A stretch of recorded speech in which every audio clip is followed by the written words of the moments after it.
தொடர் விடுமுறை முடிந்து ஒரே நாளில் தென் மாவட்டங்களிலிருந்து சென்னை நோக்கி பொதுமக்கள் படையெடுப்பதால் செங்கல்பட்டு மாவட்டத்தின் நுழைவு வாயிலில் உள்ள ஆத்தூர் சுங்கச்சாவடியில் கடும் போக்குவரத்து பாதிப்பு ஏற்பட்டுள்ளது.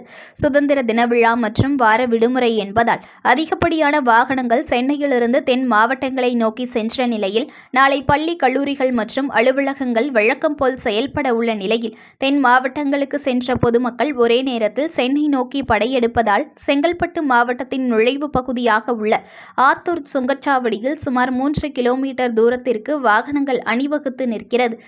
இதனால் வாகன ஓட்டிகள் மிகவும் சிரமத்திற்கு உள்ளாகி சென்னை நோக்கி வருகின்றனர். இந்த ஆத்தூர் சுங்கச்சாவடியில் ஃபாஸ்ட்ராக் முறை செயல்படாததால் சுங்கச்சாவடி ஊழியர்கள் வாகன ஓட்டிகள் இடம் கட்டாய வசூல் செய்வதால் இந்த கடும் போக்குவரத்து நெரிசலானது ஏற்பட்டுள்ளது என வாகன ஓட்டிகள் தெரிவிக்கின்றனர். எனவே இதுபோன்ற வார இறுதி நாட்கள் மற்றும் விழா காலங்களில் சுங்கச்சாவடியில் கட்டாய வாசல்களை தவிர்க்க வேண்டும் என வாகன ஓட்டிகள் கோரிக்கை வைத்துள்ளனர். News1 தமிழை லைக் பண்ணுங்க, கமெண்ட் பண்ணுங்க, ஷேர் பண்ணுங்க, மறக்காம சப்ஸ்கிரைப் பண்ணுங்க.